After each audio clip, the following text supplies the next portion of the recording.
E aí, galera, beleza? Como é que vocês estão? Meus amigos, hoje é dia 25 de janeiro de 2021. Faltam exatamente uma semana para as eleições da presidência da Câmara e do Senado. E esse é o segundo tema do vídeo de hoje. Quero trazer algumas notícias e fazer algumas reflexões que eu acho que são bem pertinentes, principalmente no que diz respeito ao futuro da direita no Brasil. Mas vamos abrir o vídeo de hoje comentando sobre a questão que envolve o governo, os militares, algumas coisinhas que estão acontecendo. Quero falar do CID. Depois vamos falar do BNDES, terceiro tema do vídeo de hoje. E quero trazer alguns assuntos relacionados à infraestrutura nacional e internacional. Inclusive alguns projetos de lei que já estão aí no âmbito do legislativo, que eu acho que poderiam ajudar o país. Depois eu quero falar um pouco do Foro de São Paulo, da turma do Foro de São Paulo. O Dilma, aí lá no evento lá da CELAC, se encontrou com o presidente de Cuba. O Celso Amorim falou algumas coisas que parece que ele esqueceu do passado bem recente aí dos seus amigos petistas. E tem mais algumas coisinhas que eu quero mostrar para vocês. Depois tem um tema que chamou minha atenção. A imprensa está criticando o Dilma porque parece que ele não quer descer do palanque e segue atacando o Bolsonaro. E tem algumas coisinhas que eu acho que são bem relevantes sobre isso, não quero adiantar nada. E se der tempo, vamos falar sobre a confusão que envolve as lojas americanas. Mas vamos que vamos. E vejam só. Pela manchete, já resumo muito bem que as matérias não tem muita coisa além disso daqui. Foi o seguinte, no dia de ontem, a priori, o general Tomás, novo comandante aí, convidou o CID para bater um papo, tiveram uma espécie de reunião e chegaram aparentemente a um acordo que neste momento o CID iria desistir, né, do seu cargo à frente aí, na verdade desistir de sua nomeação para comandar o batalhão especial lá na região de Goiânia, o primeiro BAC. Aí tá ali, né, novo comandante do exército / ex-ajudante de ordens de Bolsonaro em chefia de batalhão estratégico. E abaixo diz que o pivô da crise no Exército, o coronel desiste de comandar o batalhão. A matéria da Globo também fala isso, que após a reunião, o CID meio que concordou dele apresentar um pedido para não assumir, etc. E quem sabe comandar outro batalhão, outra coisa. A grande questão que envolve isso daqui é o seguinte. Não existe até o momento nenhuma condenação ao redor do CID. O que foi que ele fez? O que foi que ele fez de errado?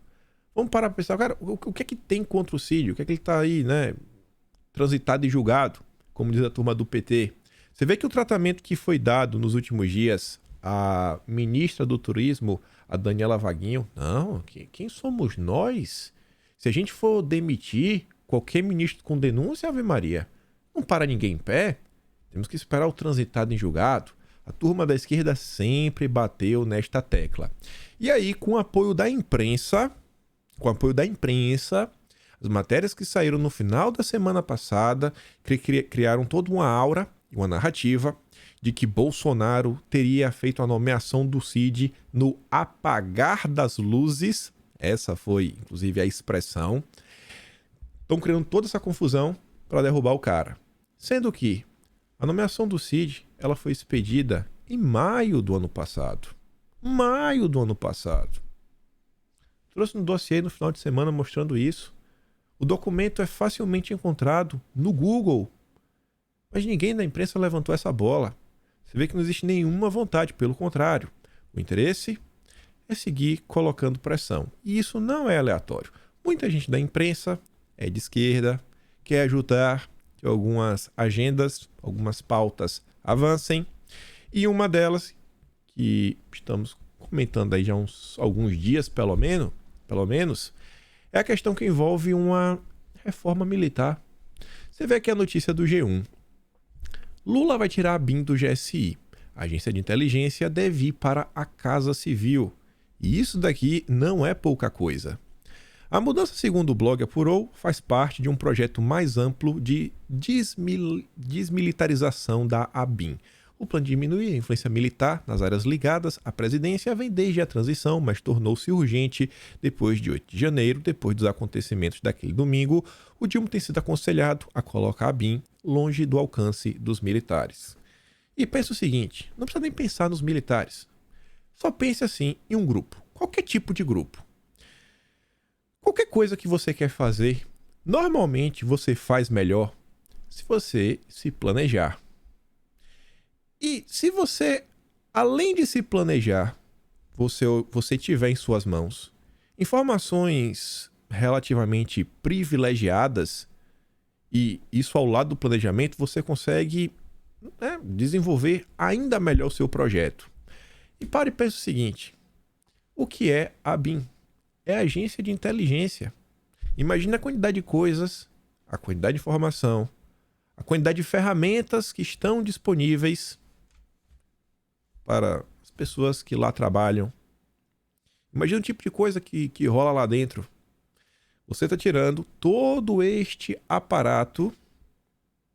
Aí a esquerda até falava, né, que existia uma espécie de tutela dos militares. E aí também tem um questionamento: será que isso é bom? Será que isso é ruim? Não estou aqui para bater o martelo, mas para olhar o que é que está acontecendo no cenário macro. Então você está tirando toda essa questão, todo esse trato com informação, muitas informações sensíveis na maior parte do tempo, e você está colocando nas mãos, assim, de um grupo que seria 100% civil, né? Se desmilitarizou por completo. Pessoas são a parte o quê? Vindas de concurso público, indicações, e aí?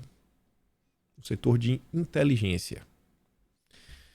Complicado, mas a turma da esquerda vem planejando isso, né? Mudanças, uma reforma militar há muitos anos, e eles estão conseguindo emplacar em algumas coisas.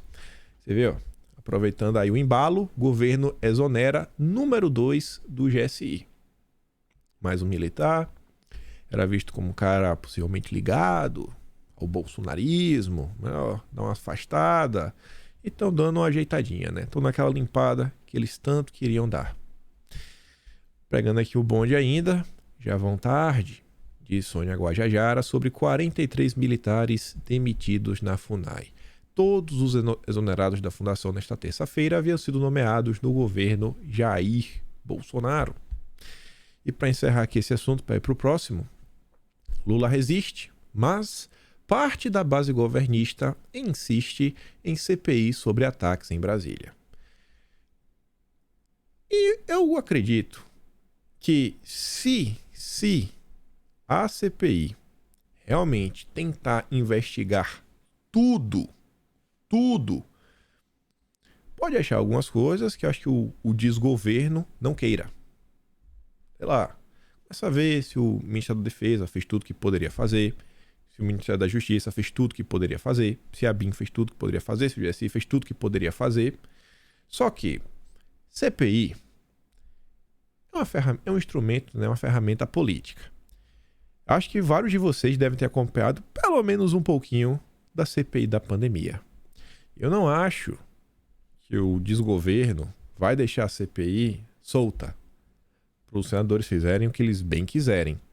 Vocês viram que um dos objetivos da CPI da pandemia era investigar tudo, investigar inclusive as questões ligadas à corrupção. Em algum momento, aqueles requerimentos que a direita tanto queria, eles foram aprovados. Só teve um depoimento que estava relacionado a um grupo, que já estavam até acontecendo algumas operações da polícia, investigando aí uma possível corrupção envolvendo respiradores. Só teve um requerimento que foi colocado em votação e não foi aprovado. Não foi aprovado. Eu acho que o governo não quer, porque isso aqui vai travar a pauta do legislativo e eles estão com uma certa pressa de tentar entregar algum tipo de medida positiva para a população, porque as coisas estão deteriorando muito rápido. Eu não acho que é porque assim, eles estão com medo de serem pegos, isso, aquilo, outro. Veja assim, uma parte da direita até assim, empolgada. Eita, tá com medo? Eu não sei se vai por essa linha, não. Eu não acho que a turma tá com medo. Eu acho que eles estão mais preocupados em avançar com a agenda legislativa no Senado. Porque uma vez que tem uma CPI, a imprensa vai parar para fazer cobertura, qualquer coisa que o governo fizer, assinalar, vai ter um destaque muito menor. Enfim, eu não olharei isso daqui com bons olhos. Acho muito difícil a direita ter uma certa maioria e conseguir dar uma olhada sobre tudo. Não é porque a CPI tem um nome bonitinho, tem um objetivo bonitinho, que é o que realmente vai acontecer. Isso, inclusive, é um dos pontos que você pega até a turma da Isentosfera, a turma do MBL, a turma do Paulo Matias. Nossa, agora é a fala que eles voltaram. Ah, porque a turma do governo foi contra a CPI da Lava Toga. Pessoal, olha a composição do Senado. A composição do Senado. A CPI é um instrumento da minoria. E aí, independente de minoria, olha a composição do Senado, que estava aí. Olha o que foi a CPI da pandemia. Vocês acham que uma vez que uma CPI dessa fosse instaurada, iria investigar o quê? Eu acho que quem ia sentar na CPI da Lava Toga da vida seria tipo uma Ludmila Lins Grilo, iria pra cima do Augusto Aras, da Lindora, sei lá, juízes mais à direita. Acho que isso ia acontecer. Eles iam pautar, eles iam dominar uma CPI como essa. Aí fica a turminha aí, porque isso, aquilo, outro. Independente, a CPI é um instrumento político, gera um documento que no fim você pode apresentar para a PGR e a PGR depois coloca para andar. Sem nenhum tipo de garantia que vai acontecer, que vai salvar o país. É uma falácia do início até o fim que fica sendo repetida por Nando Moura, MBL, Paulo Matias, Danilo Gentili.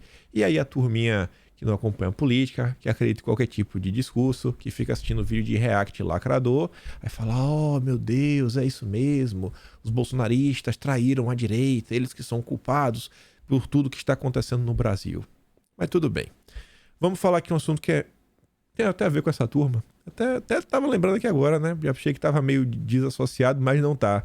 Vamos voltar a falar dos isentões. Só que olha só isso daqui primeiro. Indicado por Boulos, membro do MTST assumirá a Secretaria das Periferias. Quantos anos será que existe o MTST? Eu acho que deve ter em torno aí de uns 10 anos ou um pouco mais. Talvez um pouco menos. Você é mais ou menos nessa faixa? Eu acho que 20 anos não tem. Eu acho, né? Pode ser por achismo meu. Mas depende de alguma coisa. É um grupo que, se você parar para olhar do âmbito aí do tempo de vida da República Brasileira, da nova República, não está lá desde a fundação. Não é como se fosse uma uni da vida. E o tempo vai passando e a esquerda vai ocupando espaço. Vai realmente fazendo as coisas de uma forma que, ó, faz um grupo, tem um CNPJ, faz uma coisinha aqui, faz uma coisinha colar. Eu espero, não garanto, ter notícias boas. Eu acho que são boas para dar para vocês na semana que vem. Mas deixa aí por hora. Não estou dizendo que a gente vai falar de presidente do Senado. Mas olha isso aqui. A esquerda está aí, trabalhando, tentando pegar uns locais na máquina. Avançando aqui um pouco, o Zeca Dirceu, que é filho do José Dirceu, e que não acho que não vai falar nada que desagrade o pai dele, ele concedeu uma entrevista e, como vocês podem ver, ele diz que o PT errou muito nos últimos tempos. Ele está falando isso em relação ao quê? O deputado federal Zeca Dirceu, que assumirá a liderança da bancada do PT na Câmara em fevereiro, criticou a atitude do partido em eleições recentes para a presidência da casa e defendeu que a legenda troque a postura de luta política pelo pragmatismo da ocupação de cargos na mesa diretora.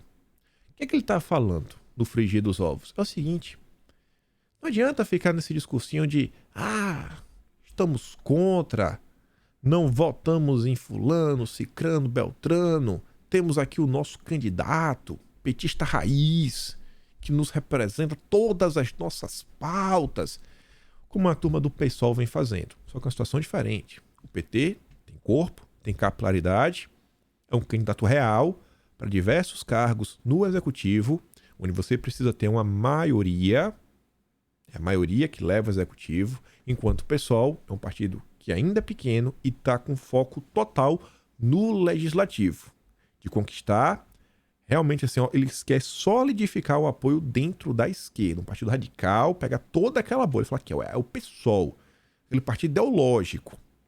E o cara falando, gente, estamos aqui, temos que jogar de forma pragmática. Eu quero comentar com vocês em relação a isso daqui, tudo que vem acontecendo desde sei lá, de novembro para cá, no que diz respeito à atuação dos deputados de direita, dos senadores de direita. Você vê que teve gente que considerou até lançar uma candidatura própria, porque é um absurdo. É absurdo o que estamos para fazer. Tinha gente no PL pensando o seguinte, se o PT entrar no bloco do Lira, vamos sair. Podendo colocar em xeque, inclusive perder comissões importantes, como a CCJ, perdeu a possibilidade da vice-presidência, que até o momento, se nada mudar, a vice-presidência da Câmara deve ficar com o PL e estão cogitando o nome do Sóstenes Cavalcante para ser o vice-presidente da Câmara. É a função mais importante de toda a mesa diretora.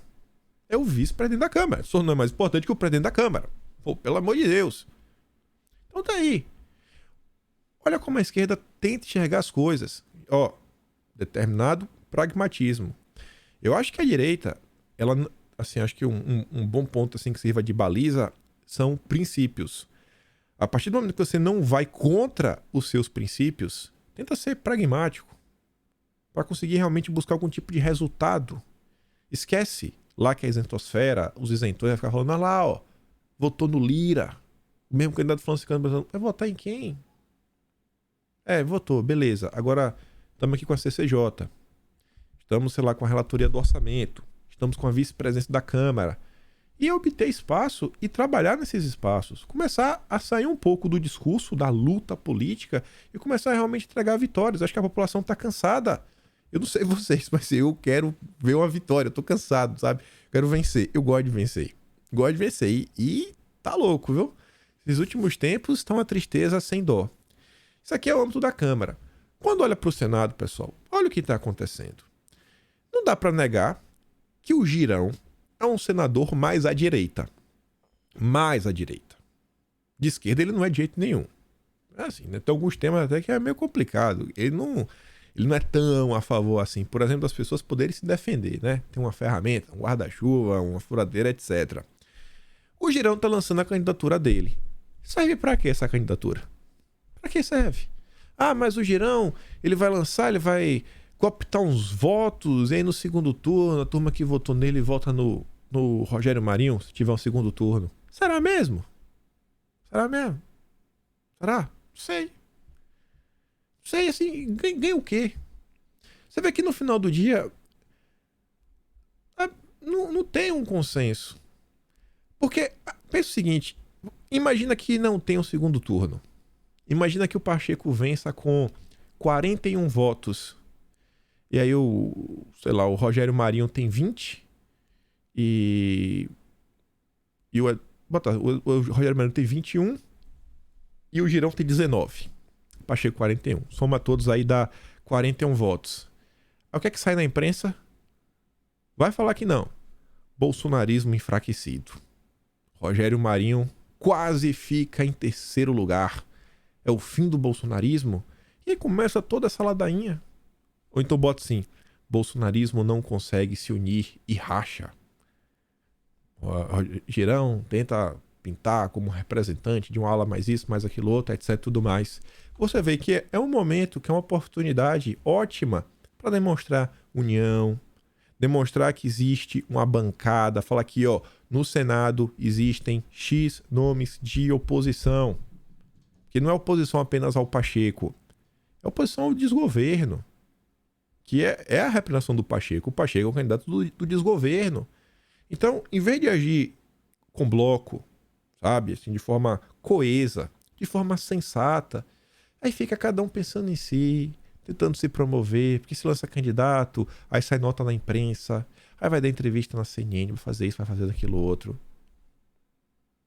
Qual a chance que o Girão tem? E você vê, o Girão ele até tenta, aí tá fazendo oposição, vai fazer oposição, mas você vê que às vezes falta um pragmatismo besta. E eu não tô falando aqui para vocês cancelarem o Girão, atacarem o Girão, xingarem o Girão, nada. Assim, não adianta falar. Com certeza já falaram, com certeza os próprios políticos já foram falar com eles. Eles vão mostrar como a direita, sabe, anda perdida em algumas coisas.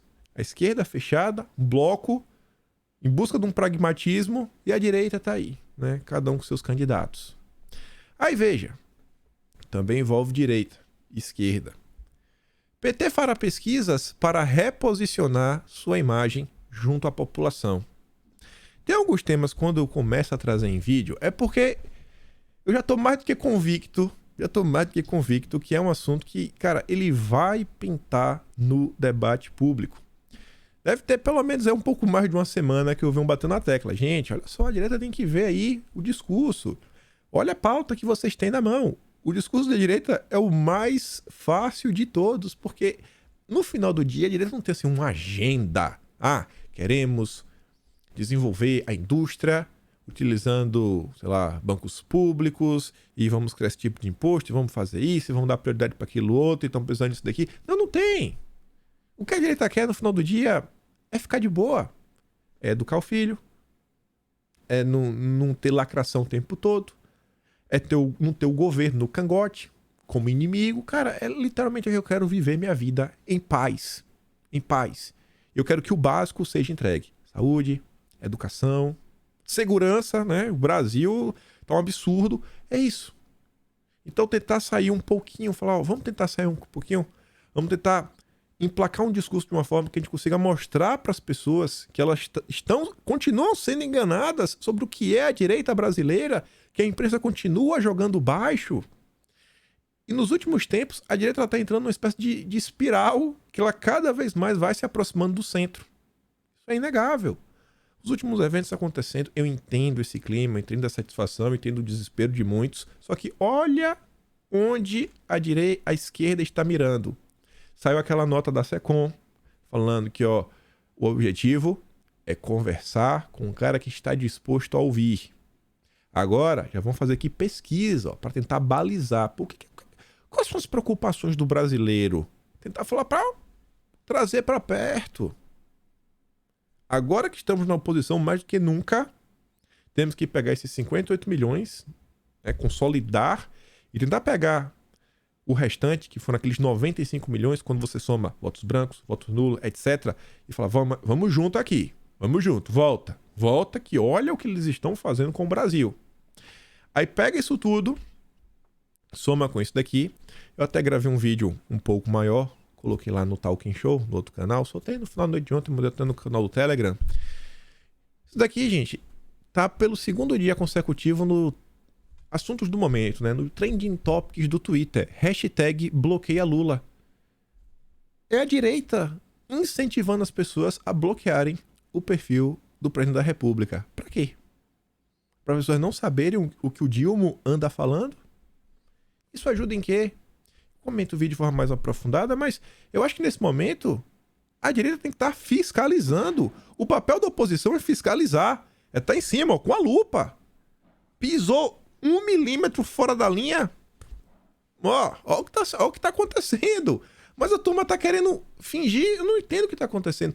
Tem algumas postagens, você clica pra ver, as pessoas dizem, eu não reconheço ele como presidente disso tudo. Cara, beleza, você não pode não reconhecer, etc, tudo mais. Mas deixar de ver, isso vai acrescentar em quê? Está faltando na direita um senso de pragmatismo. Senso de pragmatismo. E até pego isso daqui junto a outras coisas. Isso eu também, lá no outro vídeo, eu desenrolo de forma um pouco mais ampla. É um debate que eu venho observando, as pessoas falam o seguinte, não, temos que ir para aquela plataforma, ir para aquela outra, etc, tudo mais. É ótimo. Multiplataforma, né? Multiplataformizar, nem existe esse verbo, mas estar em todas as plataformas é muito bom. É muito bom. Só que, uma vez que a pessoa caia das redes sociais, que ela tem algum problema, e ela conseguir ir para essa plataforma, bacana. Tem que sobreviver. Não pode desaparecer, né? Desistir agora. Não tô mais aqui. Tá, não, isso é complicado. Mas, enquanto a direita tiver espaço, a direita tem que tentar crescer nas plataformas ditas como mainstream.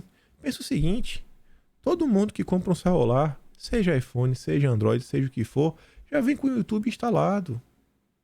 Muitas vezes vem com o Instagram, com o Facebook, etc, tudo mais. Já pensou se todo mundo falar, não, vamos migrar para as redes que vai negar que são redes de direita? A gente vai ficar conversando cada vez mais com a bolha. Nesse momento temos que falar para mais pessoas. Aí beleza, pode até pensar o seguinte, naquele tipo de rede dá para falar alguns temas que não dá para falar aqui, né? Tentar outro tipo de conteúdo, outro tipo de coisa, mas não dá para olhar isso como uma solução final para os problemas da direita, porque senão a gente vai ficar cada vez mais isolado. Aí você vê, olha como é a imprensa. Olha com que a direita vai ter que lidar. A Veja solta uma nota falando: o incômodo de Eduardo Bolsonaro com racha na direita. Congresso de conservadores não inclui membros da família do ex-presidente. Eita, eu falei, rapaz, o que foi que aconteceu? Quem será que fez um congresso conservador e não chamou ninguém da família Bolsonaro? Aí no primeiro parágrafo já tá lá, ó, na última quinta-feira, o MBL divulgou convidados de um congresso chamado O Renascimento da Direita. Quem não gostou muito da movimentação da nova direita foi Eduardo Bolsonaro. Em seu perfil no Twitter, o deputado federal compartilhou em tom de deboche o folder de divulgação do evento, que fez questão de dissociar da imagem da família do ex-presidente. Será que Eduardo Bolsonaro está incomodado ou está dando risada?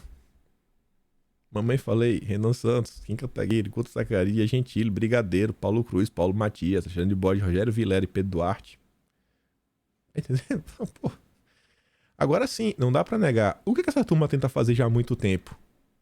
Ampliar bolhas. Você vê que o MBL, ó, desde lá de trás, se aproximou desses podcasts da vida, seja o Vilela, que tá aí no podcast, seja do Monark, seja a turma do Flow. Direto eles estão, direto. E esse podcast funciona como uma espécie de hub, porque chama todo mundo. Nada tem um network grande. Então tá lá, tentando aquele discurso fácil e com amplo apoio da imprensa. Esses são alguns desafios que a direita tem que olhar, tem que lidar de forma séria e tudo mais. Vocês acham que o MBL, vamos aqui para uma plataforma 100% nossa, isso aqui? Não, eles não querem. Óbvio, se eles forem banidos aí por algum motivo, com certeza vão buscar. Mas independente disso, pessoal, falo para vocês, temos que sempre focar em ampliar as nossas vozes. Ampliar, falar para cada vez mais e mais pessoas. Aí você vê aqui, ó, só para comentar, porque a direita não tem como, isso aqui não tem como estar dissociado. Bolsonaro terá que passar por cirurgia quando voltar ao Brasil, diz médico. O cara trabalhou bastante em 4 anos. Apanhou como ninguém. Nunca um cara foi tão perseguido. Teve o caso do Adélio. Olha toda a repercussão. Vai voltar pro Brasil, vai ter que fazer cirurgia. Já pensou se tudo na direita depender de Bolsonaro? Tudo na direita? Tá na hora da população começar a dar uma amadurecida. Trazer para si a responsabilidade. Tá na hora da população para aquele discurso seguinte. A direita tem que começar a escrever livros. Pô, por que você então não escreve? Pode ter que começar a fazer um filme. Pô, por que tu não faz um filme então? Começar a acreditar que vocês também podem fazer. Gente, qualquer pessoa é um ser humano comum. Uns com um pouco mais de conhecimento, um com um pouco menos, um pouco mais de aptidão, mas se juntar direitinho, a coisa desanda. A coisa desanda, meu Deus, não. A coisa anda. Me atrapalhei nas palavras. Mas tá entendendo? Pô, o cara tá tentando descansar um pouquinho e todo dia o cara apanha. E muitas vezes você vê, colocam tudo na conta dele. Querem que ele resolva tudo. Bolsonaro, faça isso, faça aquilo outro. O cara também tem vida pra cuidar. Tá na hora da direita ser um pouco mais pragmático, um pouco mais responsável e conseguir emplacar algumas vitórias, né? E se organizar um pouquinho. Crescer, amadurecer. Depois de tudo que Bolsonaro fez, continuam cobrando o cara. Ontem teve até algumas discussões nas redes. Sei lá, eu acho muito chato quando alguém cresce às custas de outra pessoa, e aí quando tá no hype, né, ganha engajamento, depois fica jogando pedra e cuspindo no prato e fingindo que, mano, não sou isso, não sou aquilo, outro, etc, tudo mais. Enfim, eu não acho isso muito bacana, não. Acho que você tem que sempre admirar e respeitar quem um dia que assim, não é que um dia te ajudou, né? A ajuda que Bolsonaro deu aí pra uma galera, meu Deus do céu. Mas beleza. Falando sobre BNDES, olha com que a direita vai ter que lidar. Se deixar na mão da imprensa, o Brasil vira Venezuela antes do meio do ano. Reinaldo Azevedo. Lula na Argentina é o Brasil de volta ao futuro. Já o José Paulo Kupfer, escreve lá no UOL, teve calote, mas BNDES financiar obras em outros países é sim bom negócio. Teve calote, mas teve até uma turma que ficou brincando na rede social falando o seguinte: o mas voltou. Só que agora é o mas do bem, não o malvado. Bom, Venezuela e Cuba ainda devem 529 milhões de dólares ao Brasil de empréstimos do BNDES. Complicado, né? Tá se falando da Argentina. A Argentina é diferente. Mas será que não era interessante primeiro cobrar essa dívida, né? Falei, irmão. E aí, vai pagar? Se deu errado uma vez, as chances de dar errado de novo são extremamente altas. Mas beleza. Aí, presta atenção no migué. BNDES contraria o Dilma e prega cuidado com políticas de investimentos no exterior. O BNDES, porém, ressaltou que esse tipo de ajuda não está entre as prioridades do banco e destacou que uma mudança de rota dependeria de aprovação do TCU. O BNDES pontuou ainda que a prioridade continuará sendo a produção e exportação brasileira. Os esforços do BNDES são no sentido de alavancar a exportação de produtos e bens produzidos no Brasil, gerando emprego e renda em nosso país e fortalecendo a integração regional das cadeias produtivas com escala, competitividade e valor agregado. Nossa. Vocês acham mesmo que isso aqui serve de alguma coisa? Isso aqui é uma matéria que sai na imprensa só para acalmar o mercado. Quem manda no final do dia é o Dilma. Se o Dilma falar que vai, vai. Se o Dilma falar que vai, vai. A coisa é tão absurda que esse gasoduto na Argentina, as notícias que saíram, primeiro saíram na Argentina e após, não sei se foi a secretária ou a ministra lá falar, é que algum jornalista viu e aí soltaram as notas do Brasil falando, ó, os argentinos estão falando que o BNDES vai financiar. Aí todo mundo ficou assim, não é possível. Aí o Dilma vai lá na Argentina e fala mais uma vez. Aí vem pra quê? Não, o BNDES tá contraria o quê? Contraria o quê? Quem manda é o Dilma. O PT tem hierarquia. Tem o que manda e os que obedecem. Quero ver contrariar no final do dia. Rapidinho é exonerado do cargo. Rapidinho. Rapidinho. E aí vejam só. Até pra falar da direita. Deputado quer alterar lei das estatais para impedir BNDES de emprestar para países devedores. Querem discutir a lei das estatais? Não já tem uma lei das estatais? Pronto, vamos fazer aqui uma alteração. Vamos fazer alteração para que o BNDES só realize empréstimos para os demais países mediante a apresentação de um calendário que comprove o andamento das obras de infraestrutura no Brasil. Algum economista do novo governo pode me explicar como essa conta vai fechar? Falta dinheiro para investir internamente? Sobra dinheiro para nos abraçarmos com países falidos como Argentina, Cuba e Venezuela? Quero ver onde isso vai parar. Os países que estão em débito com o BNDES, com o Brasil, ficarão impedidos de pegar novos empréstimos como qualquer outro cidadão ou entidade. Tá devendo? Não pode pegar um novo empréstimo. Quem propôs isso? Deputado federal Vincentinho Júnior, do PP.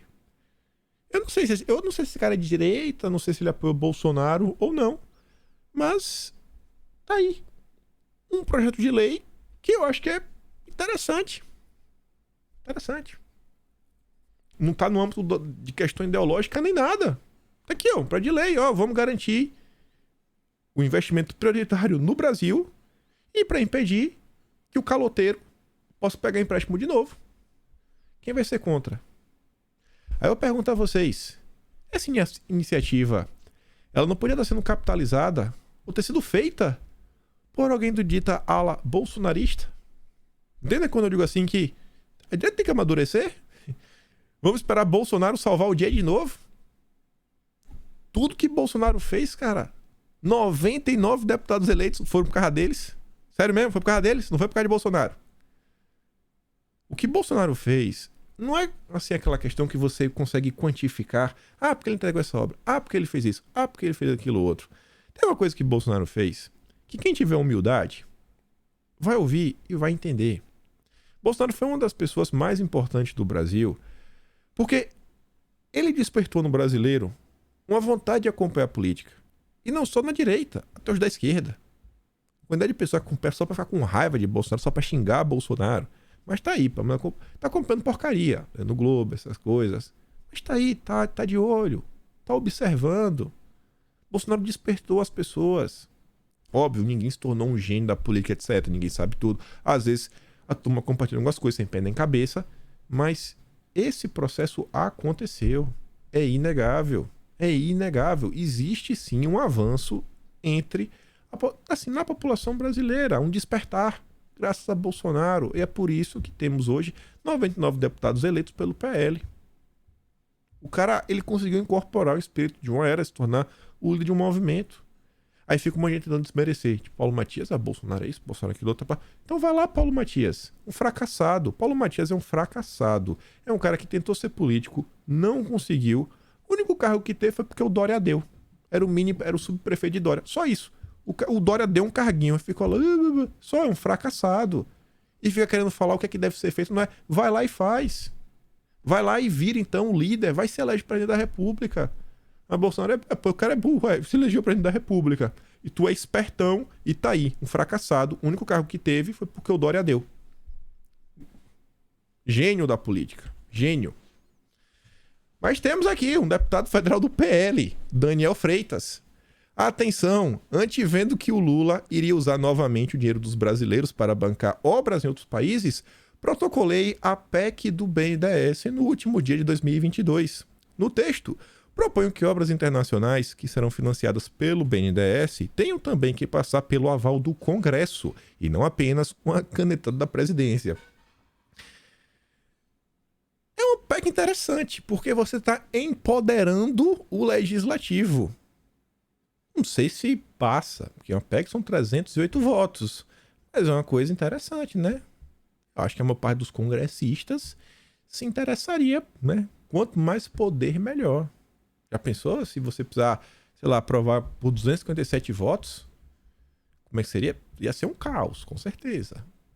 Mas obra no exterior tem que ser assim mesmo, tem que passar por um grande escrutínio. Não pode ser assim, o presidente acha que é importante, vamos fazer. Calma lá, amigão. Calma lá. Mas tá aí, parabéns, Daniel Freitas. Espero que ele consiga trabalhar para essa proposta, conseguir obter apoio, porque algo realmente tem que ser feito. Tanto ele quanto o Vicentinho lá do PP, eu acho que estão de parabéns. Acho que é isso que um deputado realmente deve fazer. Projetos de lei que ajudem a impedir que o dinheiro do pagador de impostos seja mal empregado. Mas vamos lá. Quero voltar aqui na questão da infraestrutura, da questão do gasoduto. O Poder 360 soltou uma nota, hoje até soltou mais uma, que vai na mesma linha, falando que ambientalistas acham complicado. Pô, vai investir em gás de xisto. É um tipo de gás complicado, tem uma extração complicada, prejudica muito o meio ambiente, vai contra as políticas, que inclusive são defendidas, sabe, com empenho pela Marina Silva. Aí tá lá, né, que gás natural da Argentina polui mais que o do Brasil.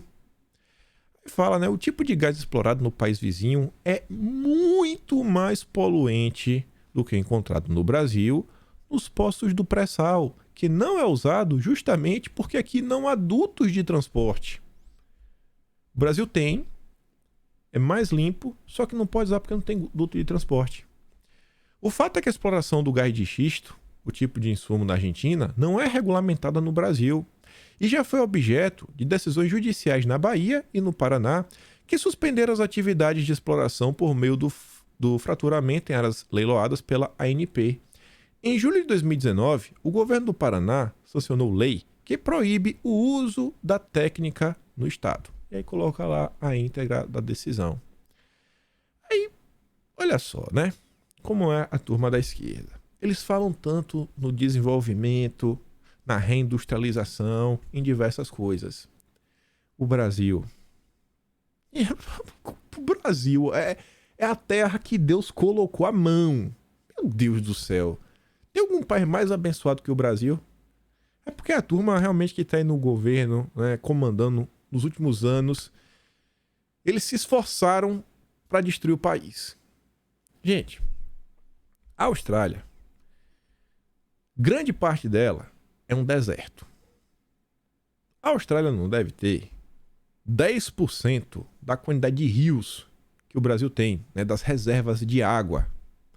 A Austrália tem, por outro lado, boas reservas minerais. Mas eu duvido, tô chutando aqui também, né, que o Brasil fique atrás.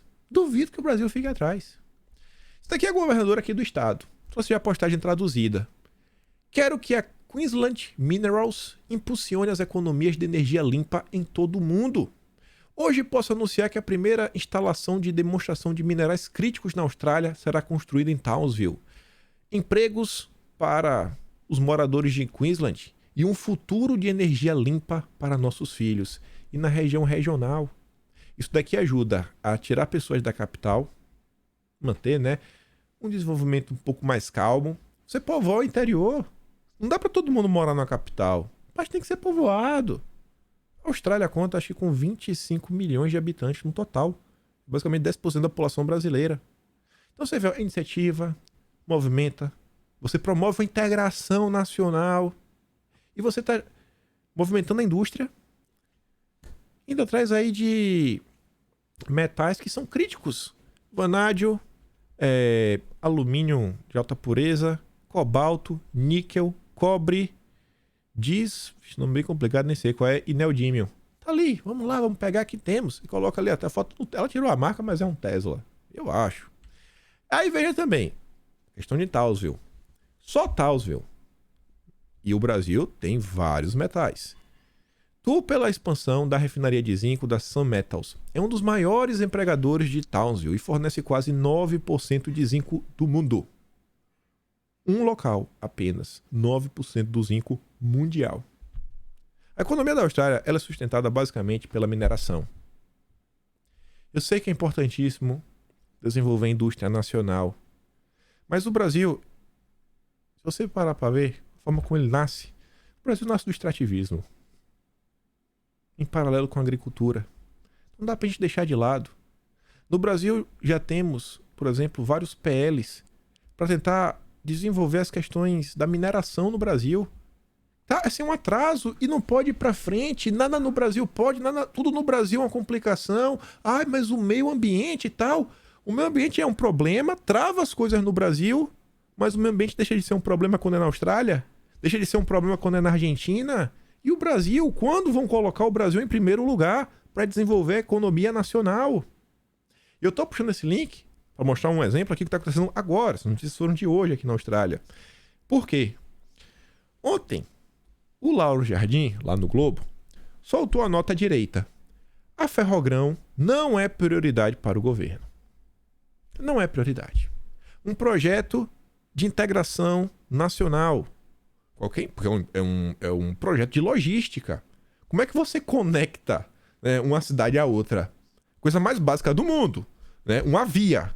Nem que seja um chão de terra. Que o cara leve 5 dias, cheio de buraco. Mas tem que ter um caminho pro cara ir. Um carro não vai passar no meio da floresta cheio de árvore. Não tem como. Tem hora que a mata tá fechada. No mínimo. Né? Tem que ter uma via. Se você botar um asfalto, melhor. Mas pode ser ferrovia. Pode ser uma hidrovia. Não tá se falando tanto? Eu acho que antes da integração regional, existe a integração nacional. E a integração nacional, ela não só ajuda ao país se defender contra diversas coisas, a fortalecer nossa soberania, como você baratear algumas coisas, facilitar alguns tipos de trocas. A ferrovia é exatamente para isso. Só que a Ferrogrão vai além. A Ferrogrão é uma ferrovia que pega um dos produtos que são a da base da agricultura de exportação brasileira, né, que traz aí aquele tal superávit, a entrada de dólares, né, dólares, para não estar igual a Argentina. E a Ferrogrão, ela pega o centro, o coração da soja brasileira e conecta direto, já no porto, para mandar para qualquer lugar do mundo. Baratear a soja brasileira, ficar ainda mais competitiva, lucrar mais. Cara, se o cara lucra mais, ele vai investir mais. Ele vai investir mais, cidadão. Ele vai fazer qualquer coisa. Esse dinheiro não vai ficar parado, ele só vai botar no banco e ficar olhando e falar, eita, meu dinheiro tá maior. Não, ele vai gastar de novo. Vai ser bom pra economia. Aí você vê, ó, alguns dias atrás, dia 18, Renan Filho defende Ferrogrão com outro nome. E diz que ouvirá Marina Silva. Marina Silva. Planejado para ter 933 quilômetros de trilhos ligando Sinop a Miritituba, no Pará. O prédio de ferrovia está parado por ordem de questão judiciária. A Amazônia Azul coloca o seguinte, ó, Ferrogrão, 18 de janeiro, vou ouvir a Marina. 24 de janeiro, volta lá, fala que não vai fazer. Obra de estrutura no norte, ouvindo a Marina, Não vai sair uma. Aí vejam só, né? Isso daqui é a matéria da direita, a de ontem. Um dos projetos prioritários de logística do Tarcísio era a Ferrogrão, uma ferrovia destinada à produção de grãos do centro-oeste pelo norte do país. Só que essa ferrovia, ela não é vista da mesma forma pelo seu sucessor, o Renanzinho, né? O Renanzinho, filho do Renan Calheiros. O novo ministro avalia que é um projeto de investimento muito elevado, que hoje o país tem boas alternativas para escoar esses grãos com extensão de ferrovias já existentes. Oficialmente, o projeto não será abandonado, mas pelo novo discurso é algo para daqui a 10 anos. Mas Renan acha o nome Ferrogrão muito ruim e estuda mudá-lo para Túnel Verde. Além dos questionamentos ambientais, olha, esse pedaço agora é onde eu trago essa matéria à toa. Vocês vão ver onde a gente vai parar. Vou deixar vocês com raiva. Além dos questionamentos ambientais, a Ferrogrão é também o centro de uma briga de pesos pesados do setor. O grupo Cosan, dono da Rumo, faz oposição forte ao projeto. Já seus concorrentes, como a VLI da Vale, trabalham para viabilizar a ferrovia. Aguenta lá. Como foi a conversa do Dilma e o cara que manda na Cosan? O cara que manda na Cosan. O cabeça da Cosan. A Cosan que é contra a Ferrogrão. Essa matéria foi do dia 23. Por isso que eu digo, gente, eu leio a imprensa todos os dias. Todos os dias eu vejo essas porcarias o tempo inteiro. E, felizmente ou não, eu tenho memória boa. A parte é ruim. Tem um dia que eu durmo mal, sabe? É tanta notícia na minha cabeça ruim que chega a me dar uma tristeza. Hoje eu mesmo acordei triste. Falei com minha mulher, nossa, hoje pra eu fazer minha rotina básica foi uma tortura. Mas eu falei, não, vou fazer porque, sei lá, eu vou melhorar depois. Se eu não fizer, eu vou me arrepender. Não vou falar, vou tirar aquele dia pra ficar me lamentando da vida. Hoje, pra mim, o dia foi ruim, viu? Foi a base, sei lá, tomei uns café, tomei energético pra fazer, vai, me empurra. Pensa no dia que eu tava triste hoje. Não sei nem porquê. Ela perguntou se eu tava de TPM. Falei, não, pelo amor de Deus, né? Mas enfim. Primeiro empresário a ter agenda privativa com o Dilma. Primeiro, olha a moral. Rubens Ometo apresentou ao presidente um plano bilionário de investimentos da Cosan nos setores de energia e infraestrutura. Segundo Lauro Jardim, a Cosan ela não está interessada na Ferrogrão. O empresário também tratou de um problema do setor de combustíveis, onde a sonegação fiscal é uma festa. O presidente recebeu o Meto na manhã desta terça-feira no Palácio do Planalto. O bilionário é presidente dos conselhos de administração da Cosan, Compass Gás e Energia e Rumo e Raizen. E aí vejam só. 9 de agosto de 2021. Ferrogrão, a disputa bilionária sobre o maior projeto ferroviário do país. Maior projeto, mas não é prioridade para o governo atual. A viabilidade do projeto de infraestrutura de transporte do país encara há anos o desafio de transpor uma série de impactos socioambientais. A Ferrogrão ela foi proposta em 2012. Estamos em 2023, já tem 11 anos.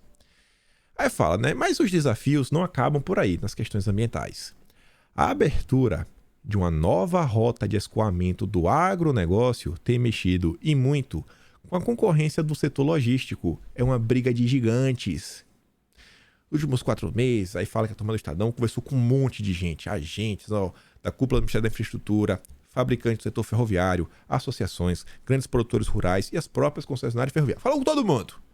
Os relatos dão conta da forte disputa que envolve hoje a consolidação logística do centro-oeste do país, região que concentra o maior polo de produção de grãos.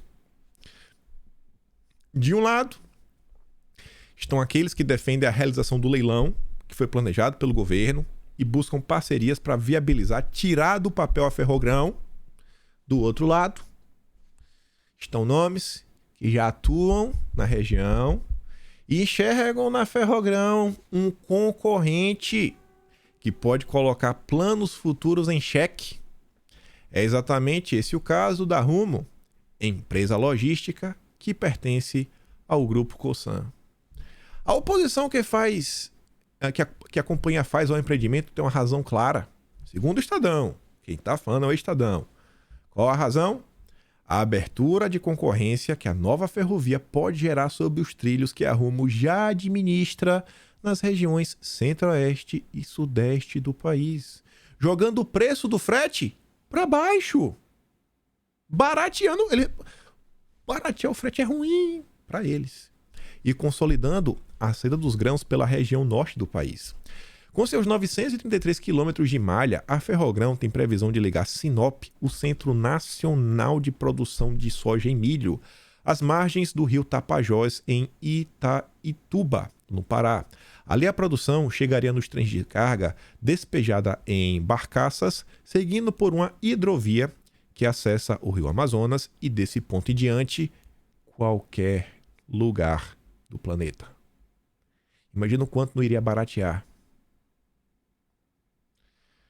Mas parece que tudo no Brasil, bicho, é um caos, viu? Outras gigantes ferroviárias, investidores de logística, como a VLI, da mineradora Vale, e o bilionário Fundo Pátria, dono da empresa Hidrovias do Brasil, não escondem o interesse na Ferrogrão. Mas tem gente que está interessado que ela também não saia do papel. E você vê, né? O primeiro Felizardo, primeiro grande empresário que conseguiu ter uma agenda com o despresidente da República. As prioridades no Brasil, elas são sensacionais.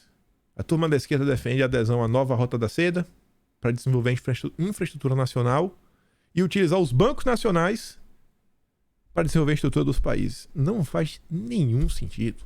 Nenhum. Zero. Zero. Zero. É triste e lamentável. Mas fica pior, gente. Sempre dá para piorar. Ontem lá no evento da CELAC, Madurinho apareceu por videoconferência. E apareceu para falar que reiteramos a decisão de compartilhar a proposta do Dilma de iniciar a construção de um sistema monetário latino-americano e caribenho que nos conduza ao caminho da integração econômica, comercial, financeira e monetária. É um grande passo. Meu Deus, é um passo para o abismo. Um passo para o abismo, né? Ele tá feliz da vida. Realmente, eu se fosse um Maduro também estaria batendo palmas, né? Sensacional. Aí olha isso daqui. Tô comentando com vocês. Esse site é uma mídia russa, então já deixa claro. Aí coloca o seguinte, né? Que o Lavrov, os caras que manda, né? Relações exteriores do governo russo, sob moeda única do BRICS, não se pode confiar nos mecanismos financeiros do Ocidente. O que está sendo discutido na América Latina, aqui na América do Sul, é uma coisa. Essa questão da moeda do BRICS é outra coisa. E as questões que envolvem o dólar e o petróleo são questões que elas estarão no debate da geopolítica aí nos próximos meses, nos próximos anos. A forma como o Brasil vai lidar com tudo isso daí, eu acho que vai ser um desafio. Eu espero que o Brasil esteja assim, como prioridade. O Brasil, não ajudar um projeto político de um grupo ideológico, não. O Brasil. Como colocar o Brasil em primeiro lugar? Como colocar o Brasil em primeiro lugar? Essa moeda, eles não são bestas, pelo que eu estava ouvindo, né, de uma ou outra pessoa, etc, tudo mais, eu batendo os papos, tanto a Rússia como os comunas, eles já têm algum tempo comprando ouro para tentar lastrear a moeda deles com base no ouro, que é uma coisa que muita gente critica os Estados Unidos, né, que tem lá a Federal Reserve. A galera não confia muito assim, né, se existe meio que um lastro ou não. E quando eles resolvem meio que imprimir dinheiro, acaba por impactar diversas economias, principalmente quem depende aí, né, quem dolarizou toda a sua economia. Vocês podem ver, quem acompanha noticiário de forma assim, um pouco mais recorrente, direto, fala o seguinte, investidores estão esperando, nova reunião do Fed para saber sobre a questão dos juros. Se os americanos vão ou não mexer nos juros. Você vê como eles mexerem nos juros impacta todo mundo. Por quê? Porque diversas coisas, querendo ou não, são dolarizadas. Então a turma fica assim, meu Deus, e agora o que vai acontecer? Então, estamos no momento em que existe uma crise de energia no mundo, a crise de logística, ela também persiste, existe um conflito gigantesco acontecendo na Europa, que vai além daquela situação ali, né, bélica, tem um conflito muito maior. Você tem um conflito entre um polo né? Que a gente vinha... Quando você sai ali, sei lá, no final da década de 90, início dos anos 90, né? Tem a queda do Muro de Berlim, meio que existe uma certa consolidação de um mundo unipolar, o Ocidente aí brilhando, os Estados Unidos à frente de tudo. Agora a turma meio que se trabalhou um pouquinho, os países cresceram, estão encorpados, e estão falando, não, esse negócio está ruim, a gente também quer ter voz. O que é que isso vai acontecer? Não faço a mínima ideia. Mas olha o cenário que tem ao redor do Brasil. Olha o que tem tudo ao redor. E a turma tá discutindo... Cara, Big Brother. Tá discutindo Big Brother. É a preocupação. É discutir o Big Brother. Discutir o Big Brother. São essas pessoas que a gente tem que alcançar e falar, cara, acorda! Acorda, é a sua vida. Seus parentes, seu filho, tá preocupado com o Big Brother, irmão. Eu vou mandar esse vídeo aqui pra vocês, não vou dar tempo porque tá todo em espanhol, mas tá legendado. É o Maduro falando aí sobre a questão da moeda única e ele cita a Pátria Grande, que é uma coisa aí que a turma do Foro de São Paulo já falava, ó, mas nossa, não sei quantos anos. Parece que não era conspiração, né, dos malucos da direita. Enfim. Lá na Argentina, de forma similar, né, países livres, democráticos, pessoas sensatas, houveram aí manifestações e, para minha surpresa, a turma do Metrópolis divulgou. Buenos Aires tem protestos contra ditadores. Ditadores da América Latina, né? Grupo de ativistas protestava contra a presença de ditadores latino-americanos de Cuba, Venezuela, Nicarágua, no CELAC em Buenos Aires. Enquanto isso, no Brasil, Amoedo, que fez o L, coloca um vídeo do Boric para falar o seguinte, ó. Os princípios civilizatórios e a democracia estão acima de ideologias. Regimes autoritários devem ser condenados independentemente de sua ideologia. Lula e o PT deveriam seguir o exemplo de Boric, presidente chileno de esquerda. Alguém esperava que o Lula fosse repudiar Venezuela, Nicarágua? Alguém esperava isso? O Amoedo, ele está se sentindo enganado. Aí veja. Lula vai a Montevidéu, comissão de evitar acordo entre o Uruguai e os comunas. Não deu certo. O presidente do Uruguai confirma negociações avançadas com os comunas para acordo comercial. Grande líder, diplomata nato, né? Super respeitado. Estamos vendo, já perdeu de forma feia. O que o Dilma e o presidente de Cuba conversaram. Lula reforçou a Dias-Canel que o Brasil voltará a condenar internacionalmente o embargo comercial, econômico e financeiro dos Estados Unidos a Cuba. Vai repudiar, vai condenar. Guarda isso na cabeça. Porque o Celso Amorim diz que não é papel do Brasil repreender Cuba por violações a direitos humanos. Declaração do assessor especial da presidência é dada após Lula encontrar o presidente cubano Miguel Dias-Canel. Já emplacando aqui a notícia, de 24 de fevereiro do ano passado, perfil do PT no Senado condena políticas dos Estados Unidos contra os russos em post e depois apaga. Mas fez, né? E essa aqui é só do ano passado. Ao longo da história, o PT já condenou diversos países, diversas sociedades, diversas civilizações, diversos grupos internacionais. Eles adoram apontar o dedo na cara de todo mundo. O Dilma já falou que vamos voltar a condenar. Eles podem condenar quem eles quiserem. Mas não, Cuba não. Cuba não. Deixa Cuba quieto. Deixa Cuba quieto. Não é papel do Brasil repreender por violação a direitos humanos. Não, só tá violando. Negócio de direitos humanos. Não é papel do Brasil. O papel do Brasil é reclamar dos outros países, não de Cuba. É uma hipocrisia sem tamanho. Essa é a esquerda. E uma moeda vai falar, eu fui enganado. Estou com medo. Fazer igual a menino fala, estou com medo. Lula insiste em discurso de palanque e mantém tom revanchista em primeira viagem internacional. Que só um resumo. O Dilma insistiu em discursos com tom revanchista eleitoral, fez acenos à base do PT, afagou regimes autoritários da América Latina. Nada novo no front, né? Todo mundo já esperava isso daí.